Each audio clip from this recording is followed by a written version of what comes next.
Ever forget where you got a bottle of wine or why it mattered? One of today's sponsors, Pour Memory, helps you capture the stories, people, and moments behind every bottle. Jot notes on their labels, track them in the journal, or use their app. Check it out at pourmemory.com and make every bottle unforgettable.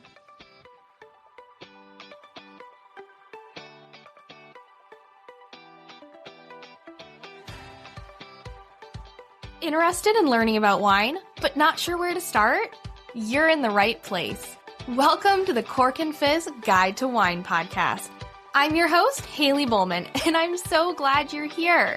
I'm a wine enthusiast turned wine educator and founder of the Seattle-based wine tasting business, Cork and Fizz. It is my goal to build your confidence in wine by making it approachable and lots of fun. You can expect to learn everything from how to describe your favorite wine to what to pair with dinner tonight, and so much more. Whether you're a casual wine sipper or a total cork dork like myself, this podcast is for you. So grab yourself a glass and let's dive in. Hello and welcome back to the Cork and Fizz Guide to Wine podcast. And welcome to my second episode of the MythBusters mini-series where I debunk wine myths new and old and give you the straight facts. Okay, plus a couple of my own opinions, but this is my podcast after all. Today's myth is that red wine should always be served at room temperature. And as a little bonus, we'll also talk about the myth that white wines should be served straight out of the fridge. As a reminder, you might find these episodes are a little shorter than normal, but if you're missing hearing my voice and you want to learn more about wine, check out my backlog of over 140 episodes of this podcast. All right, so our myth. Red wine should always be served at room temperature, and white wine should be served straight out of the fridge. You know me, my first question is always, why? Why do we think this? What caused us to, want to have our white wine straight from the fridge and our red wine at, 70 degrees from sitting on our kitchen counter? So, from what I can tell, when it comes to the red wine, before central heating, room temperature in wine-producing regions was closer to the ideal serving temperature for red wine. So they were not setting their thermostats to 68, 70 degrees Fahrenheit. It was cooler. They did not have central heating. They had a fireplace somewhere that would probably heat up the house, but they did not have, central heating everywhere. So room temperature might have actually meant the ideal serving temperature. This also could be considered the cellar temperature because you would drink the wine straight from the cellar, which again would have a much cooler temperature than we're used to having in our houses. As for whites, drinking them straight from the fridge simply seems to come from the fact that when refrigeration was invented, they could drink them straight out of the fridge. Many whites did taste better with a chill, but it was also just considered a luxury to have the fridge and be able to have your wines at that cold temperature. And so I think we just kind of caught on to that, and then it just became known that it was okay, you put your white wine in the fridge and then you leave your red wine out on the counter. And that was just how we started drinking the wine. So now, on to the facts. The problem is that room temperature is too warm now for reds, unless you are able to keep your house at a nice chilly 60 degrees Fahrenheit. And straight out of the fridge is too cold for most white wines. Both red and white would actually be better enjoyed right in between those two temperatures, between room temperature and straight out of the fridge. Why is this, right? If white wine is too cold, you lose the nuance of flavor, and it ends up tasting kind of sour and bitter. All the aromas will be muted, and it makes it really basically nearly impossible to distinguish any particular smells. You'll notice actually at a lot of tastings, they might serve the wine slightly warmer than you would typically enjoy it, especially the white wines. And that's because they want you to be able to pick out certain aromas from the wine that might be more muted if we had it at a cooler temperature.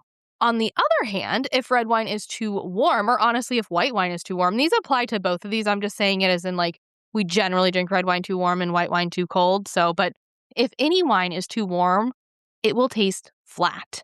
For reds in particular, the tannins will soften to the point to having no structure at all. So trust me, I love a good soft tannin where it's not overly abrasive in my mouth. But if there's no tannin where there's supposed to be, it's almost like the wine, it just falls flat. It doesn't have the structure or the skeleton to stand up on.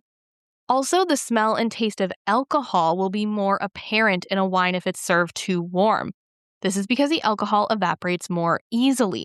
And so because of this, you might get all those aroma particles are coming off, but the alcohol will overwhelm them. So you'll miss out on all the fun and subtle flavors that the wine has to offer.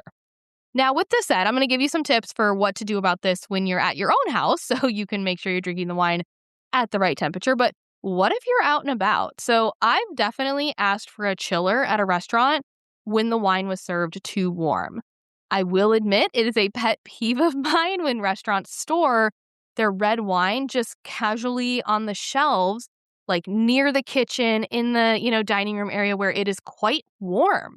Like, I wish they would just put them either if they have a wine fridge or put them in a cooler area to pull them out of, because if they just pull it down from from the shelf wherever it is, it's going to be whatever temperature the room is, which, again, we've learned is usually quite a bit warmer than we want the wine to be. So if I see that, I will often ask for a chiller at the same time to ask that the wine so that we can get the wine chilled down a little bit. I have gotten a couple weird looks, but trust me, the wine tastes so much better, and it was 100% worth the weird looks. The other thing, too, in terms of white wine, a lot of times a white wine will be served very cold, and then they serve it in an ice bucket of sorts. Sometimes I'll just take it out of the ice bucket and not keep it in there if I want it to warm up. Again, super simple things that you can do. Now, it's even easier to fix this serving temperature problem at home.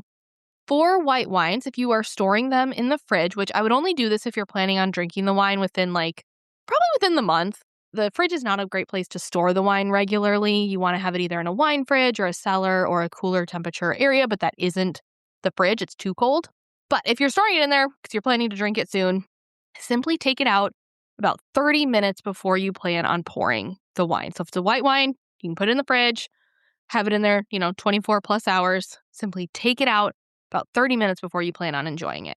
Now for reds, if you store them at room temperature, go ahead and put them in the fridge about 20 to 30 minutes before you pour the wine. Again, this will give it that little bit of a chill so it's not too warm. If you want to get a little more nuanced than that, there is a guide for different styles of wine. So this is primarily based on the body of the wine. So remember, body is the weight of the wine. How heavy does it feel in your mouth? You can also use kind of the alcohol level for this. So generally fuller bodied, bolder wines will have higher alcohol versus lighter bodied will have lower alcohol. So wines that you could enjoy straight out of the fridge. I love producing this podcast for you every week. But here's the truth. It's not free. That's why I'm so grateful for sponsors like the following brands supporting me so that I can share everything I love about wine with you. If you're able, show them some support back. Thank you to Pour Memory, a brilliant way to capture the stories and moments behind every bottle of wine you enjoy, for sponsoring today's episode. One of my favorite things about wine isn't just the flavor, it's the memories it creates. If you're like me, sometimes the wines you love have nothing to do with the flavor and everything to do with the people you share them with and the moment you open them. That's exactly what Pour Memory helps you record. Pour Memory's labels stick on your bottles without leaving a residue, and the top layer goes into the journal after you enjoy it. You can track what you loved, who you shared it with, and what made it memorable. Plus, they have an iOS app so you can scan, track, and digitally journal your bottles on the go. Start capturing your wine memories because every bottle has a story worth remembering. Go to pourmemory.com and use code CORKANDFIZZ for 15% off your purchase.